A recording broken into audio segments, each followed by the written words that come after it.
ગુરુ નાનક એક ગામમાં રોકાયા. ગામ સારા લોકોનું હતું. મોટા સંત સજ્જન પુરુષો રહેતા હતા. ત્યાં તેમની ઘણી સેવા થઈ. જ્યારે ગુરુજી જવા લાગ્યા ત્યારે ગામના લોકોએ તેમની પાસે આશીર્વાદ માંગ્યા. ગુરુ નાનક બોલ્યા, મારા એક જ આશીર્વાદ છે કે તમારું ગામ નષ્ટ થઈ જાય અને તમે બધા વિખાઈ જાઓ. પછી ગુરુ નાનક બીજા એક ગામ પહોંચ્યા. એ દુષ્ટ લોકોનું ગામ હતું. ત્યાં ગુરુજીનો તિરસ્કાર થયો, અપમાન થયું અને મારપીટ સુધી વાત પહોંચી ગઈ. ત્યારે ગુરુજીએ આશીર્વાદ આપ્યા, તમારું ગામ ક્યારેય નષ્ટ ન થાય, સદા અહીં જ આબાદ રહો. હેરાન પરેશાન શિષ્યોએ પૂછ્યું, આવું કેમ?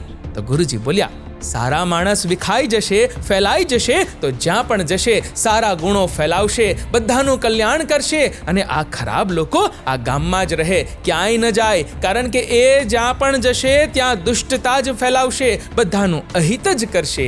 એટલે એ અહીંયા રહે ને એમાં જ ફાયદો છે. મિત્રો, તમારો આ વિડીયો વિશે શું કહેવું છે? કમેન્ટ કરજો અને વિડીયો ગમ્યો હોય તો લાઈક કરજો અને શેર પણ.